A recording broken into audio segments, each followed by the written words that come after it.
The wind cut through my thin jacket as I sat on the corner of Fifth and Main, my back pressed against the cold brick wall. A paper cup rested in front of me, empty except for a few coins tossed carelessly by passers-by. The clink of change was both relief and humiliation. Relief because it meant I might eat that night.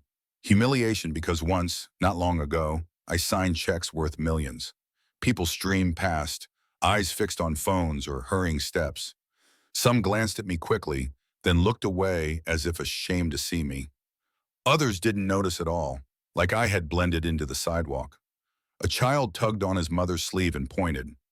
"Why is that man sitting there?" he asked. The mother whispered, "Don't stare," and pulled him along. I wanted to shout, I wasn't always like this. I was a bank director, a man people respected, but the words stuck in my throat. Who would believe me now? With my unshaven face, ragged clothes, and trembling hands, I looked nothing like the man I once was. Hunger gnawed at me, sharp and merciless. It had been nearly 2 days since I'd eaten more than scraps from a dumpster. The smell of roasted peanuts drifted from a vendor's cart nearby, torturing me. My stomach growled loudly, and I lowered my head in shame, praying no one had heard. A businessman in a crisp suit walked by, his leather shoes shining, his tie perfectly knotted. He dropped a quarter into my cup without meeting my eyes. The sound echoed louder than it should have. That quarter wouldn't buy much, but it carried the sting of memory. I used to be the man in the suit, striding with purpose, others moving aside for me. Now I was the man crouched on the ground, grateful for his spare change. The day stretched endlessly. The sun moved across the sky, shadows growing longer. My body stiffened from sitting on the cold pavement. My fingers were numb, my throat dry. I wanted water, but the coins in my cup weren't enough. As evening came, neon lights flickered on above the shops. Crowds grew thicker, laughter spilling from restaurants. Couples walked arm in arm, their faces bright with comfort I could no longer imagine. I stayed in my corner, invisible, listening to the rhythm of a world that had left me behind. When the shops closed, the streets quieted. The air turned colder, biting against my skin. I gathered my cup and my bag, the only bag I own, filled with the last pieces of my old life. A change of clothes, a toothbrush, and a photo of me in a suit shaking hands with the bank's chairman. Proof, if only to myself, that I had once been someone. I wandered toward the underpass where the shadows offered some shelter. Other homeless men and women were already there, bundled in blankets or huddled together. I nodded to them and some nodded back, silent understanding passing between us. No one asked my story. Out here, stories didn't matter. Survival did. I lay down on the concrete, my bag as a pillow, the sounds of the city I needed echoing above. I closed my eyes, but sleep came in fits and starts. Each time I drifted off, I woke again to a noise. A car horn, footsteps, a distant shout. My stomach twisted, my body ached, and my mind replayed the same thought. How did I fall this far? The night dragged on, colder and darker. I pulled my jacket tighter, shivering. Above me, the city glowed, skyscrapers shining like beacons of a world I no longer belonged to. Once, I had looked out from those very offices, sipping coffee, making decisions that shaped other people's lives. Now I couldn't even decide where I'd find my next meal. When dawn finally broke, the sky painted with pale pink, I sat up slowly, my bones stiff, my spirit heavier than my body. I picked up the cup, shaking it gently. The coins rattled weakly, 62 cents. Not enough for breakfast, but enough to remind me that I had begged for survival. I took a deep breath, clutching my bag, and whispered to myself, this isn't who I was, but maybe it's who I am now. The words stung, but they were true. Before the sidewalk, before the cup of coins, before the hunger that twisted my insides, there was an office, a high-backed leather chair, a desk polished to a mirror shine, a nameplate that read, Michael Grant, Director of Operations. I can still see it now. The view from the 15th floor overlooked the river, sunlight glinting off the water in the mornings. I used to stand there with a coffee in hand, watching the city wake up beneath me. Cars streaming across the bridge, people rushing to their jobs, all of it pulsing with the energy of a world I believed I controlled. I wore tailored suits, charcoal gray, navy blue, sometimes black with a silk tie. My shoes gleamed so brightly you could see your reflection in them. When I walked through the marble lobby of the bank, people nodded. They greeted me with respect, sometimes even awe. "Good morning, Mr. Grant," they'd say, and I would smile, carrying myself like a man who belonged at the top. The office smelled of paper, coffee, and the faint leather of chairs where clients sat nervously. Across from me, I signed deals, approved loans, moved money that could build dreams or break them. I shook hands with men who wore Rolexes and women who carried briefcases worth more than most cars. And I believed I was untouchable. My days were filled with numbers, charts, and meetings, but I thrived on it. I liked the weight of responsibility, the way people looked to me for decisions. At the long mahogany conference table, I was the man at the head, flipping through reports, asking sharp questions, steering conversations. Colleagues leaned in when I spoke. Subordinates hung on my words. It was power, and I wore it like a second skin. But it wasn't just the job. It was what the group gave me outside those walls. A sprawling house with tall white columns, a garage that held two cars, a sleek black Mercedes for me, and a silver Lexus for my wife Anna. A neighborhood where lawns were perfectly trimmed and children played under the watchful eyes of nannies. At home, Anna often teased me about my seriousness. "You're not at the bank anymore, Michael," she'd say, stealing my tie as I walked in the door. She had a way of pulling me back from the numbers, grounding me. Dinners with her were the highlight of my day. Candlelight flickering, wine glasses clinking, her laughter filling the kitchen. We hosted parties, fundraisers for local charities, holiday gatherings, anniversaries celebrated in style. Friends filled our home, raising glasses to our success, envying the life we had built. I remember standing in the living room once, looking around at the crowd and thinking, this is it. I've made it. My mornings began with confidence. I'd wake to the sound of Anna brewing coffee, kiss her cheek as she set out breakfast, then drive to the bank with the radio humming in the background. By the time I stepped out of the car, I was ready to command the day. I loved the ritual of it all. Walking through the revolving doors, nodding at the security guard, stepping into the elevator where the young associates straightened their ties nervously in my presence. When the doors opened on my floor, I felt like a king entering his court. I wasn't just wealthy, I was respected. My name carried weight in boardrooms and dinner parties alike.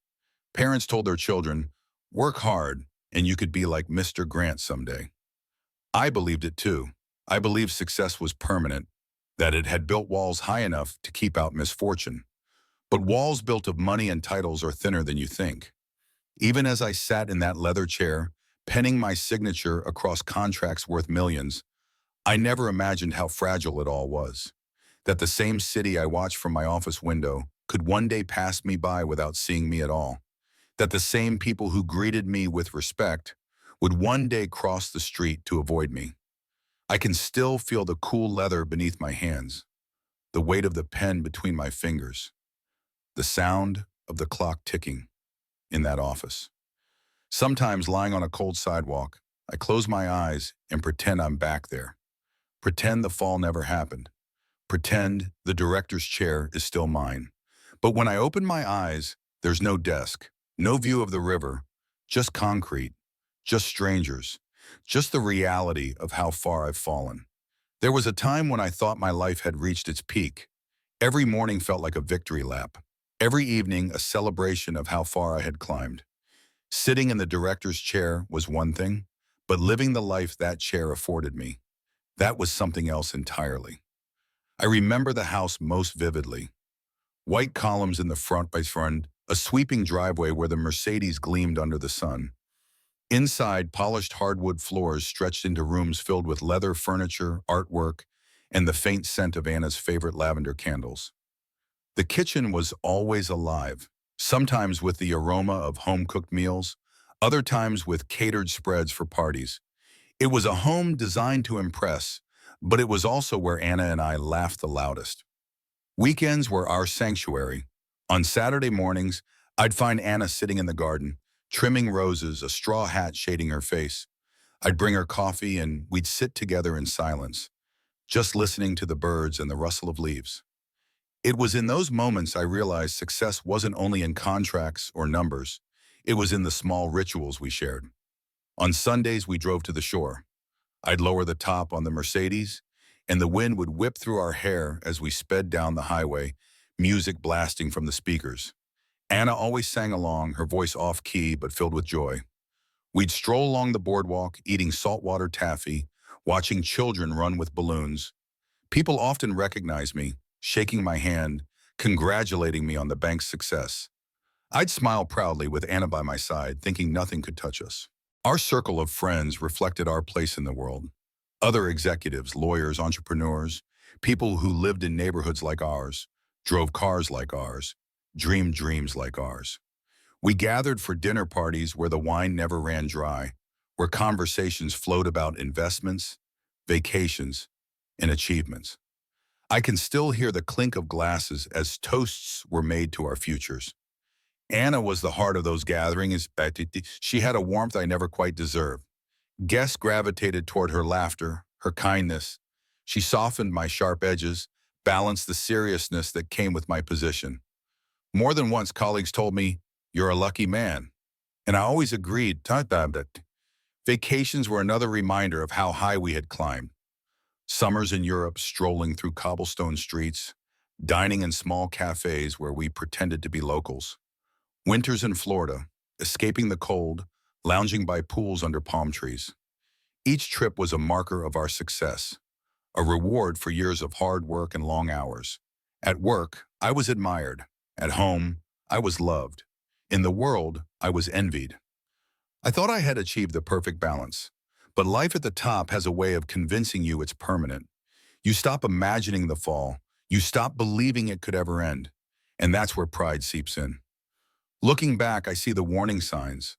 I worked too many hours, chasing numbers even when we already had enough.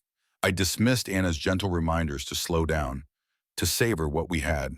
"There's time for that later," I'd say, kissing her forehead before rushing out the door. I believed later was guaranteed. At night, I lay in bed with her beside me, the city lights glowing through the curtains, and I thought the world was ours. We talked about maybe buying a second home, maybe starting a family. We dreamed of grandchildren we hadn't yet conceived. Anna would trace circles on my chest and whisper, "We've built a good life." I'd smile, thinking she was right. But good lives can shatter. One unexpected crack can bring the whole structure down. If I close my eyes now, lying on cold sidewalks, I can still feel those moments. The leather steering wheel under my hands, the warmth of Anna's laughter, the pride in my colleagues' eyes. They come to me like ghosts, reminding me that once I was someone. Once I had it all. And maybe that's the hardest part of falling, knowing exactly how high you once stood. When you live at the top, you start to believe the ground beneath you is unshakable. I used to tell myself nothing could bring me down. I was too careful, too smart, too established. But the truth is, even the strongest walls can crumble with just the right pressure. For me, the cracks began quietly, so quietly I almost ignored them. It started at the bank. Numbers on reports that didn't add up, loans that should never have been approved, whispers in the hallways that grew louder with every passing week. At first, I brushed it off. Every institution has problems, I told myself. I had weathered storms before. This would be no different. But this storm was different. The economy had begun to shift. Markets dipped. Housing prices wavered. Interest rates climbed. Customers who once begged for loans suddenly couldn't pay them back. Investments that once seemed safe began to bleed money. Meetings grew tense. The board asked sharper questions, their eyes suspicious, their patience thin. One afternoon, I sat in a conference room, charts spread across the table. The chairman leaned forward, tapping his pen against a declining line on the graph. "Michael," he said, his voice calm but cold, "how did this happen?" I swallowed hard. "We can recover. It's temporary." "Temporary," he repeated, his eyebrows rising. "You said the same thing last quarter." The room was silent, the weight of their stares pressing on me. For the first time, I felt something I hadn't in years, doubt. At home, Anna noticed the change. She watched me pace the living room late at night, spreadsheets in hand, muttering numbers under my breath. "You're working too hard," she said gently. "Come to bed." I shook my head. "I can't, not now." She touched my arm, her warmth cutting through my stress. "Michael, you've built this bank for years. One bad quarter won't erase that." I wanted to believe her. I wanted to hold on to her certainty. But deep down, I knew the cracks were widening. The pressure began to show in other ways too. My temper shortened. At the office, I snapped at employees for small mistakes. At home, I was distracted, barely listening when Anna spoke.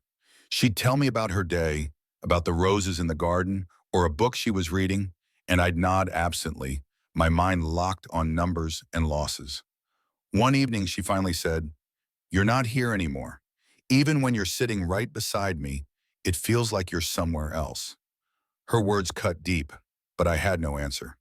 She was right. I was drifting away, consumed by a storm I couldn't control.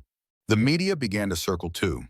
Articles hinted at instability in the banking sector, whispering about executives under pressure. My name wasn't in print yet, but it was only a matter of time. I could feel it like a shadow creeping closer. I remember one night vividly. I sat in my office long after everyone else had gone home. The city lights twinkled through the glass, mocking me with their steadiness. On my desk lay a report showing millions lost in bad loans. My hands shook as I picked up a pen, trying to scribble solutions, but the numbers blurred. For the first time in my career, I realized I didn't have an answer. When I finally drove home, the streets were empty. I pulled into the driveway, the house looming large and silent. Inside, Anna was waiting, a glass of wine in her hand. She looked at me with worried eyes. "You can't carry this alone," she whispered. I sat beside her, my head in my hands. "If I lose this job, I lose everything." She touched my cheek, forcing me to meet her gaze. "You won't lose me." I nodded, but fear still gnawed at me, because deep down I knew love couldn't stop a financial collapse. And I knew the cracks weren't stopping. They were spreading. At the next board meeting, the whispers turned into accusations. One member slammed a file onto the table, pages spilling out. "This is negligence," he barked. "These are your decisions, Michael." My mouth went dry. I tried to defend myself, but my voice faltered. "It was the market. No one could have predicted." "No excuses," the chairman cut in. His eyes were cold, his voice final. "If this continues, you will take the fall." I left that room shaken. For the first time in years, I felt the foundation beneath me shift. The respect, the authority, the security, all of it felt suddenly fragile. That night, lying in bed beside Anna, I couldn't sleep. I stared at the ceiling, listening to her steady breathing, and wondered how long before she realized I wasn't the man she married anymore. The first cracks had appeared, and no matter how hard I tried to plaster over them with confidence and denial, I knew the wall was beginning to crumble. The cracks that had spread through the walls of my career soon turned into fractures, and then into a collapse I could no longer control.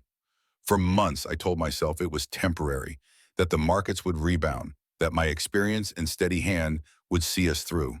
But denial is a fragile shield. Eventually, the truth breaks through. It happened during a board meeting that I'll never forget. The long mahogany table stretched between us, papers and charts scattered across it. The faces of the men and women seated around me were colder than I had ever seen. No friendly nods, no polite smiles, just suspicion and frustration. The chairman cleared his throat. "Michael, the numbers don't lie. Losses have mounted for 3 consecutive quarters. Our clients are withdrawing, confidence is evaporating." I tried to respond, but my voice faltered. "We're restructuring, tightening risk, reducing exposure." One of the board members cut me off. "It's not enough. The press is already circling. They're asking questions about leadership, about accountability." His eyes locked on mine. Accountability, a word that had once meant integrity, now used as a blade. I left that meeting with my head spinning. I had walked in a director. I left a scapegoat. Rumors swirled faster than I could contain them. Articles began to appear, not naming me directly at first, but hinting at mismanagement in the upper ranks. By the end of the month, my name was in headlines. Director under fire amid bank losses. My phone rang with calls from journalists, but I had no words for them. What could I say? That I had tried my best? That the storm had been bigger than me? Inside the bank, whispers became silence. Employees who once greeted me with respect now avoided my gaze. Meetings grew tense, and invitations to after-work gatherings disappeared. I felt the walls closing in. At home, Anna watched me unravel. I paced through rooms at night, unable to rest. She begged me to step back, to resign before they forced me out, but my pride held me captive. "I've given everything to this bank," I told her. "I won't walk away like a coward." But in truth, I was afraid, not of walking away, but of what lay beyond. My entire identity was tied to that chair, that title, that power. Without it, who was I? The fall came swiftly. One morning I was called into the chairman's office. He didn't bother with small talk. "Michael," he said, his voice flat, "the board has voted. Effective immediately, your position is terminated." Terminated, such a sterile word for such a brutal blow.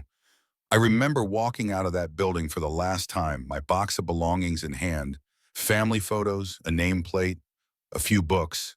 Security escorted me through the lobby like a criminal. Heads turned, whispers followed, but no one spoke. Not one person I had mentored, not one colleague I had supported came to my defense. On the sidewalk outside, I stood frozen, staring up at the glass tower that had once been my kingdom. Now it was nothing but a monument to what I had lost. The news spread quickly. Friends who had once toasted me at parties now sent polite texts that felt like condolences. Some didn't bother at all. My phone, once buzzing with invitations and deals, fell silent. At home, Anna tried to comfort me. She cooked my favorite meals, poured me wine, held my hand in the evenings. But I could see the worry in her eyes. She had married a man who seemed unshakable, a man who provided, who stood tall. Now she watched me crumple under the weight of shame. The bills didn't stop just because my paycheck had. The mortgage, the car payments, the endless stream of credit balances, they all demanded attention. I dipped into savings, then investments, then retirement accounts. Each withdrawal felt like peeling away another layer of the life we had built. One night, as I sat at the kitchen table surrounded by bills, Anna placed her hand on mine. "Michael," she whispered, "it's just money. We still have each other." Her words were kind, but they didn't erase the panic tightening around my chest. Because I knew the truth. Money wasn't just money. It was the foundation of everything we had. The house, the cars, the dinners, the vacations, the respect. Without it, the life we knew would crumble. And I was watching it happen in real time. I tried to fight back. I sent out resumes, made calls, scheduled interviews. But each time, the shadow of my failure followed me. My reputation had been tarnished. No bank wanted the man whose name had appeared in those headlines. The days grew darker. The walls of our home, once filled with laughter, now echoed with silence. Anna tried to stay strong, but I saw her crying when she thought I wasn't looking. I hated myself for bringing her into the storm, for dragging her down with me. That was the beginning of the end, the first real plunge from the heights I once believed permanent. The day they stripped me of my title, my chair, and my identity was the day my fall truly began. When I left the bank that day, carrying the cardboard box of my belongings, I still believed some of my colleagues would stand by me. Surely the men and women I had mentored, the ones whose careers I had championed, would reach out. Surely friendship and loyalty meant something, but I was wrong.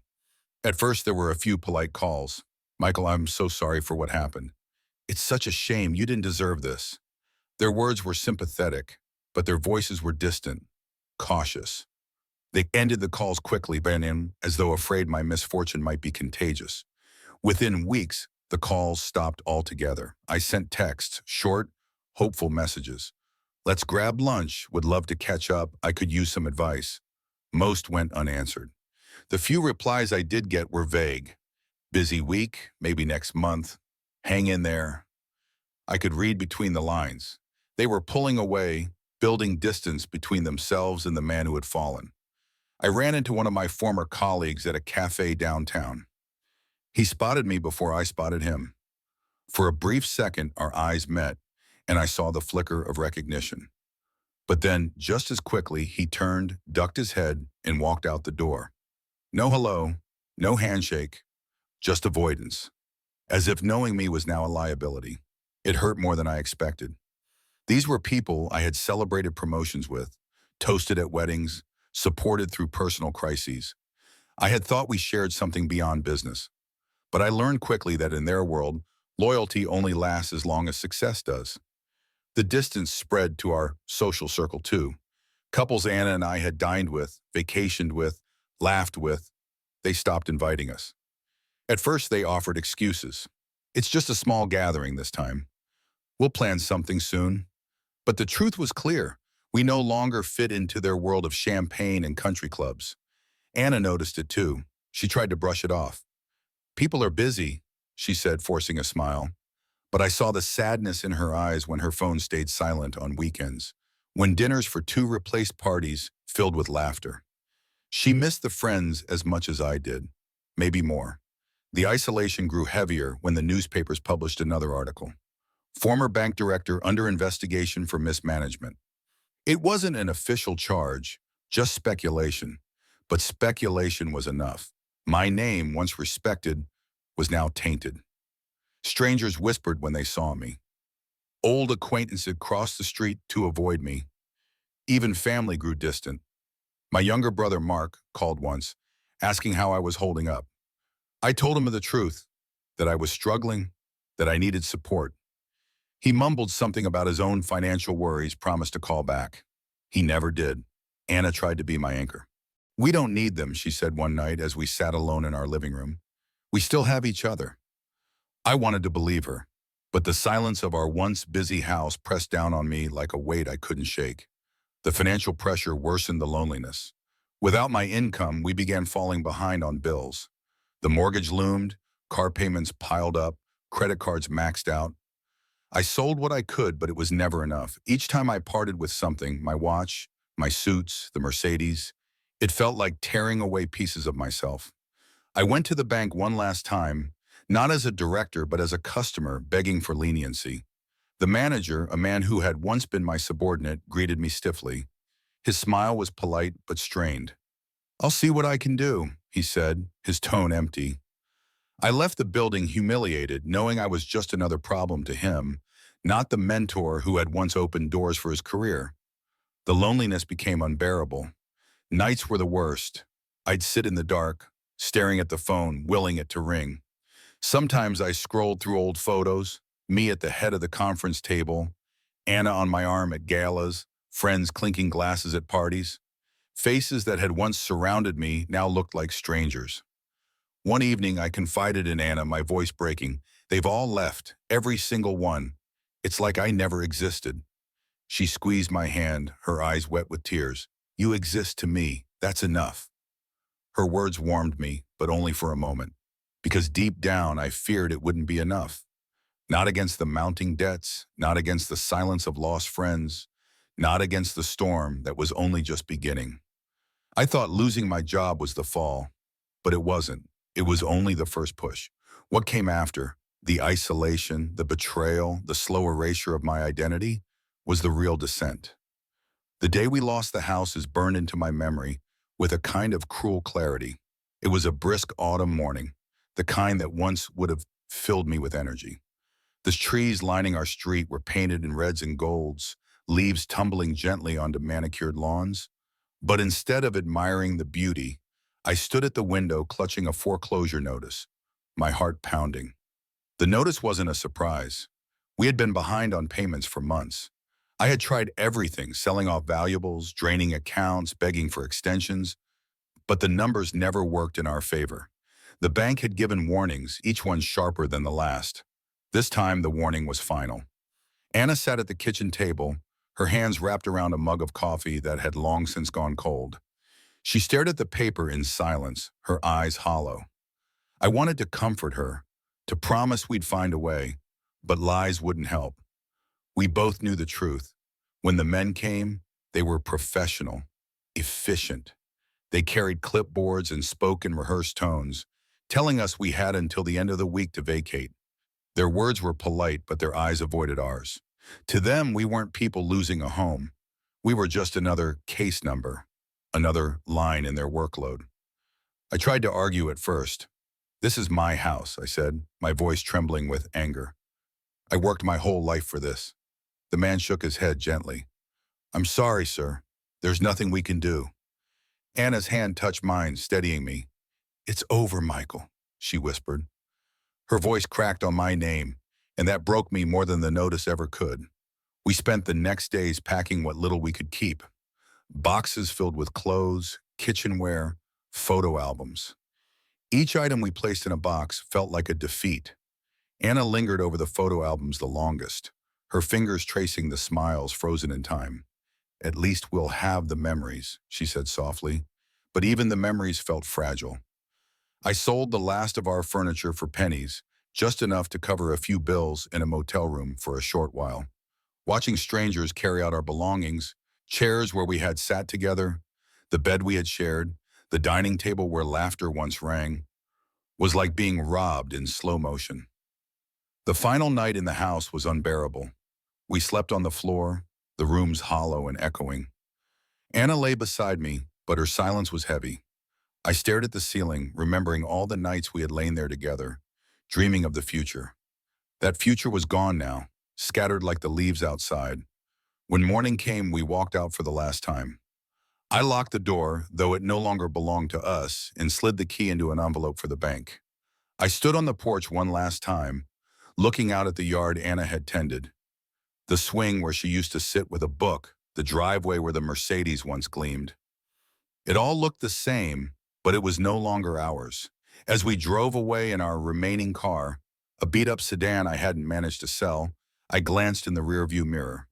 The house grew smaller, then vanished behind a row of trees. A lump rose in my throat, and I gripped the steering wheel until my knuckles whitened. It felt like leaving behind not just a house, but a life. The motel we checked into smelled of bleach and cigarette smoke. The walls were thin, the carpet stained, the bed sagging in the middle. Anna sat on the edge, staring at the floor. "We'll be okay," I said, forcing the words out. She nodded, but her eyes told a different story. Weeks later, even the motel became too expensive. I scrambled for options, but every door closed. Job applications went unanswered. Interviews turned cold once they recognized my name. Our savings evaporated, the car broke down, and eventually Anna left, saying she needed stability, a chance to breathe. I couldn't blame her. I had dragged her through the wreckage of my fall, and she deserved better. That left me with nothing. No wife, no friends, no house, no car. Just a bag of clothes and a handful of photos. I returned once, months later, to the street where our house stood. A new family lived there. Children's toys littered the yard, curtains different from the ones Anna had chosen hung in the windows. I stood across the street, watching. For a moment, I imagined stepping onto the porch, unlocking the door, finding everything as it had been. But it was only imagination. The house belonged to someone else now. As I turned away, the reality sank in. The house had been more than walls and furniture. It had been proof of my success, a sanctuary for love, the stage for every chapter of my adult life. Losing it was losing the last anchor to who I had been. From then on, I didn't just feel homeless. I was homeless. When the motel money ran out and Anna was gone, I found myself standing on a street corner with nothing but a worn bim and a stomach that hadn't known fullness in days. Hunger is patient at first. It whispers. It nudges. But after enough empty hours, it roars. That roar pushed me to a place I once swore I'd never go. Begging. It was a Tuesday evening. The city was alive with its usual rush, people hurrying home from work, couples stepping into restaurants, laughter spilling from cafes. I stood at the corner of Main and 7th, shifting from foot to foot, my palms sweaty despite the cool air. I had picked up an empty paper cup from a trash bin earlier, rinsed it at a gas station sink. Now it sat in my trembling hand, useless until I gave in. I stared at it for what felt like hours, shame burning in my chest. I was Michael Grant, once a director at one of the city's largest banks. I had signed deals worth millions, shaken hands with governors, donated to charities. Now I was about to ask strangers for their loose change. The first words caught in my throat. I tried again, my voice weak. "Spare some change?" A businessman walked past without a glance. A woman in heels clutched her purse tighter and hurried away. Another man wrinkled his nose and muttered, "Get a job." Each rejection was a knife. But hunger is stronger than pride. I stayed. Eventually, a teenage boy dropped a few coins into my cup. The clink echoed louder than it should have. I whispered, "Thank you," but he was already gone. I looked down. 50 cents. It wasn't much, but it meant I wouldn't starve completely. As the night wore on, a few more coins trickled in. Some people avoided my eyes, tossing change as though afraid to touch me. Others ignored me completely. A group of young men laughed as they passed, one of them pointing, "Look at the banker begging now."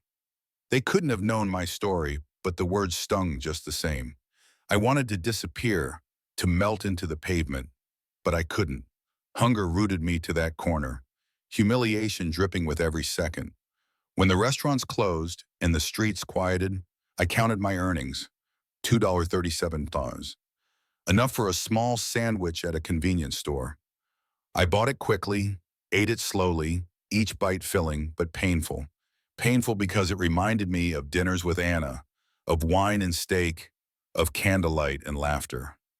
I ate alone under a flickering streetlight, tears mixing with the crumbs. Afterward, I searched for a place to sleep. The park was too exposed, the benches already claimed by others. I found a sheltered doorway, laid my bag beneath my head, and curled up against the cold. My stomach was no longer empty, but my chest felt hollow. As I drifted into uneasy sleep, I thought of the irony. I had once been the man others came to for loans, for opportunity, for security. Now I was the one asking for handouts, hoping for mercy from strangers. The morning came harsh and early. A shopkeeper kicked lightly at my shoes, telling me to move along. My body ached from the concrete, my clothes damp with dew. I stumbled back to the same corner, the same cup in hand, and wondered how many more nights like this I could endure. That first night of begging broke something in me. It stripped away the last illusion that I might somehow climb back quickly, that this was just a temporary setback. It wasn't temporary. It was my new reality. I was no longer Michael Grant, bank director. I was just another hungry man with a paper cup. If my first night begging stripped me of pride, the days that followed stripped me of dignity. Hunger had driven me to the street corner, but cruelty taught me what it meant to be invisible, or worse, despised. By then I had chosen a spot near the subway entrance. The crowds were constant, and I thought more people meant more chances for kindness. What I didn't realize was that more people also meant more chances for cruelty. It began with whispers. I'd sit on the steps, my cup beside me, and hear passing voices. Pathetic. Disgusting. Why don't they do something about people like him? At first, I tried to block it out, but the words seeped in, burrowing under my skin. Each one reminded me how far I had fallen, how different I looked from the man I once was. One afternoon, a man in a tailored suit stopped in front of me. For a moment, I thought he was about to help. He reached into his pocket, pulled out a dollar bill, and then let it flutter to the ground just beyond my reach. "Earn it," he sneered before walking away. Laughter from a group nearby followed me as I crawled forward, shame burning hotter than hunger. I picked up the bill, not because I wanted to, but because I had no choice. The cruelty wasn't always so subtle.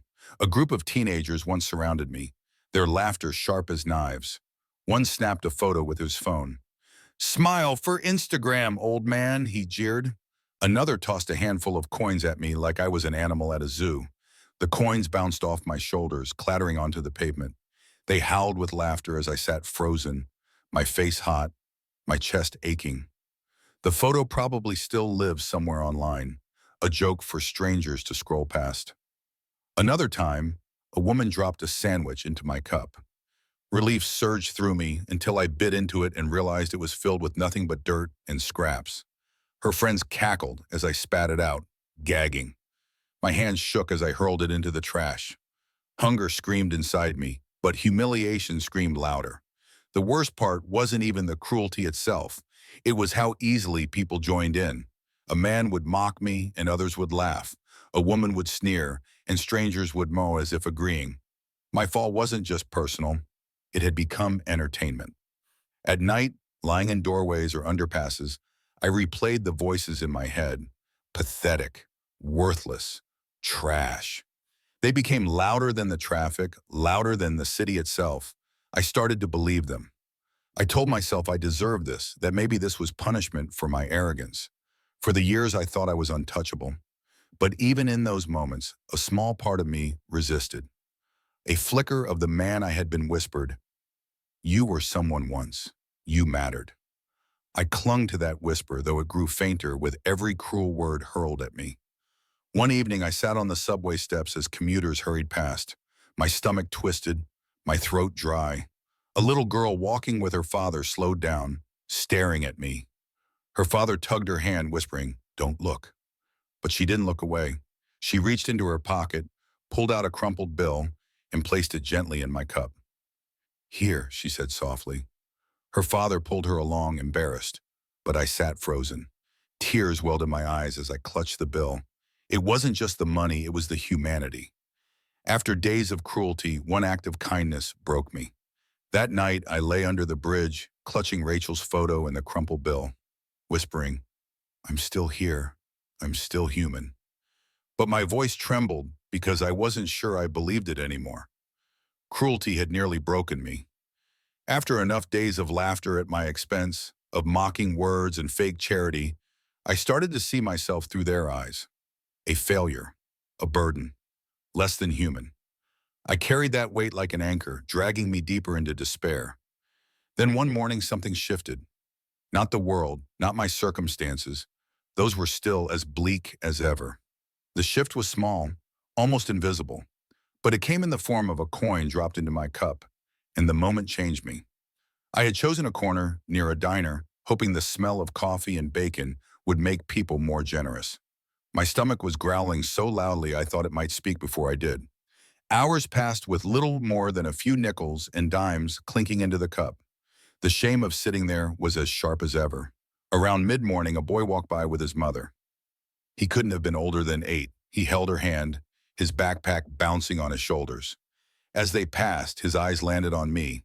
He slowed, tugged at her hand, and whispered something I couldn't hear. She frowned, shaking her head. "Come on," she said, pulling him forward. But the boy slipped free for just a moment. He reached into his pocket, pulled out a single quarter, and dropped it into my cup. The clink was louder than any sound I'd heard in days. I looked up, startled, meeting his eyes. There was no pity there, no mockery, just innocence. He gave me a shy smile before his mother pulled him away. "Wait," I whispered, my throat tight. But they were gone, swallowed by the crowd. I sat frozen, staring at that quarter. It wasn't the amount. God knows, 25 cents couldn't buy much. It was the way he gave it, freely, without judgment, without hesitation. That quarter reminded me that kindness still existed in the world, even if it came from the smallest hands. I held it between my fingers, rubbing the ridges as if they were sacred. For the first time in weeks, tears slid down my cheeks, not from humiliation, but from gratitude. Later that day, another stranger noticed me. A man in his 50s, carrying a paper bag, stopped. He studied me for a moment, then reached into his bag and pulled out a sandwich. "Here," he said simply, handing it over. I took it slowly, afraid it was another cruel trick. But when I unwrapped it, it was fresh, ham and cheese, neatly cut. My throat ached as I whispered, "Thank you." He nodded and walked on, not waiting for praise, not asking for anything in return. Two small gestures, a boy's quarter, a man's sandwich. They didn't change my circumstances, but they changed me. For the first time in months, I felt seen, not mocked, not dismissed, seen. That night, I found a spot under a bridge, my bag beneath my head, Rachel's photo in my hands. I looked at her smile, at the joy frozen in that moment, and whispered, "Maybe there's still hope." Because if a boy could notice me, if a stranger could feed me, maybe the world hadn't completely turned its back. Maybe there were still pieces of humanity left for me to hold on to. The hunger, the cold, the cruelty, all of it was still there. But now in my pocket, I carried a quarter, a simple coin, but to me it was proof. Proof that kindness hadn't vanished. Proof that I wasn't entirely invisible. As I drifted into uneasy sleep, I clutched that quarter in my hand like a talisman. And for the first time in a long while, I dreamed not of loss, but of survival. The coin and the sandwich had reminded me I was still human, but they didn't fill my stomach for long. Hunger always returned, gnawing and relentless. Nights were still cold, cruel voices still found me, and the city remained indifferent. But then one evening, something shifted again, not on a street corner this time, but behind the door of a shelter. It was late autumn, the wind sharp enough to slice through my thin jacket. I had been walking for hours, searching for a doorway or bench that wasn't already claimed. My legs trembled, my hands numb. That's when I saw it. A sign hanging crookedly over a brick building. Community shelter. Hot meals. Beds available. I hesitated on the sidewalk. Pride whispered that I shouldn't go in. Pride told me I could make it one more night outside. But pride had left me hungry, cold, and broken. So, with my bag slung over my shoulder and Rachel's photo pressed against my chest inside my pocket, I pushed the door open. Warmth hit me first. Not just the heat of the building, but the smell. Soup simmering, bread fresh from the oven, soap lingering in the air. My knees nearly buckled at the scent. For a moment, I just stood there, overwhelmed. A woman with gray hair and kind eyes approached. She wore a simple sweater, a clipboard tucked under her arm. "First time here?" she asked gently. I nodded, unable to speak. My throat was tight with both shame and relief. "Name?" she asked. "Michael," I whispered. She smiled faintly. "Well, Michael, you're welcome here. Let's get you something to eat." She led me into a cafeteria where rows of men and women sat at long tables, bowls of soup steaming in front of them. Volunteers moved quickly, pouring drinks, slicing bread, offering smiles. It wasn't fancy, it was chipped mugs and mismatched plates. But to me, it looked like heaven. I carried my tray to a corner table, my hands shaking. The soup was simple, chicken and noodles. But when I took the first spoonful, tears filled my eyes. Warmth spread through my chest, soothing an ache I hadn't realized was so deep. I ate slowly, savoring every bite, every crumb of bread. It wasn't just food, it was dignity. After dinner, the woman, her name was Margaret, showed me to a room lined with narrow beds, thin mattresses, folded blankets, pillows stacked neatly. To anyone else, it might have looked bleak. To me, it was salvation. "This one's yours tonight," she said, pointing to a bed in the corner. I set my bag down carefully as if it were a sacred ritual. My hands trembled as I touched the blanket. Rough but clean, the mattress sagged, but it was soft compared to concrete. For the first time in months, I would not sleep on stone. That night, I lay on my back, staring at the ceiling, listening to the snores and murmurs of the men around me. The air smelled of sweat, soap, and faint detergent. I pulled the blanket over my shoulders and whispered, "Thank you," though I wasn't sure if I was thanking Margaret, the shelter, or God. Sleep came deeper than it had in months. The next morning, breakfast was oatmeal and coffee. Volunteers smiled as they served it, greeting us like we mattered. I sat with a man named James who told me he'd been on the streets for 3 years. He spoke of addiction, of losing his family, of crawling his way back one day at a time. His story was different from mine, but the pain was familiar. Over the following days, I learned the rhythm of the shelter. Chores in the morning, sweeping floors, wiping tables, unloading boxes. Afternoons were free, meant for job searches or simply resting. Evenings brought another meal, often soup or pasta, always served with warmth. I found myself helping more than required, fixing a squeaky door hinge, tightening a loose chair leg. Small repairs, but each one reminded me of the man I used to be, the man who solved problems, who built things, who had purpose. For a few moments each day, with tools in my hand, I wasn't a beggar. I was Michael again. Margaret noticed. One evening she sat across from me at dinner. "You've got skills," she said. I shrugged. "I used to. Doesn't mean much now." She shook her head. "You're wrong. You're more than what you've lost." Her words stayed with me long after the meal. More than what I'd lost. Could that be true? At night, lying in bed, I held Rachel's photo and thought about it.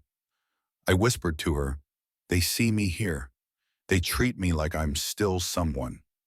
My voice broke, but in the quiet darkness, a fragile hope flickered. The shelter wasn't luxury. It wasn't the life I once had, but it was warmth. It was food. It was acknowledgement. After months of being mocked, ignored, and despised, I had finally found a place where I was seen again. The shelter gave me something I hadn't felt in months, the chance to breathe without fear. Each night, lying on a thin mattress with a blanket over my shoulders, I reminded myself I wasn't on the sidewalk anymore. I wasn't shivering under an overpass or mocked on a corner. For the first time since everything fell apart, I felt almost human again. But the truth is, survival was only half the battle. The other half was inside me. The cruel voices I had heard on the streets, pathetic, worthless, bum, echoed louder than any hunger ever could. Even when Margaret or the volunteers greeted me with kindness, a voice inside whispered, "You don't deserve it." One morning, Margaret asked me to help unload a delivery of canned goods. I carried boxes into the pantry, my muscles straining, my back aching. When I set them down, one of the younger volunteers clapped me on the shoulder. "Thanks, sir. Couldn't have done it without you." Sir, that single word almost undid me. It had been so long since anyone addressed me with respect. For a moment, I stood frozen, the box still in my hands, my eyes burning. I muttered, "You're welcome," and walked away before he could see my tears. That night, I lay awake, staring at the ceiling. I thought about Rachel, her laughter, her faith in me, her constant reminder that we were building a good life together. She had always told me I was more than my job, more than my title. I hadn't believed her then. But now, lying on a cot in a shelter, I realized she had been right all along. I wasn't just a bank director who had fallen. I was a husband who had loved deeply, a man who had once provided, once built something meaningful. Even now, I was a man capable of carrying boxes, fixing chairs, helping others survive. Maybe I wasn't the man I used to be, but I was still a man.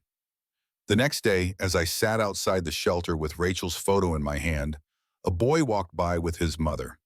He glanced at me curiously, the way children do, and gave a small wave. Without thinking, I waved back. His smile was quick, shy, but real. That tiny exchange warmed me more than the sun overhead. Someone had seen me, not as a burden, not as trash, but as a person. Later, I joined the others for dinner. The soup was watery, the bread stale, but I savored it. Around the table, men told their stories of lost officers, broken families, battles with addiction. Each story was different, yet all of them shared the same thread: loss. But woven through that thread was something else: survival. As I listened, I realized I wasn't alone. I wasn't unique in my fall. And that truth, instead of breaking me, lifted me. Because if they could endure, maybe I could too. Margaret caught my eye across the room and nodded, as if she knew the thoughts running through my head.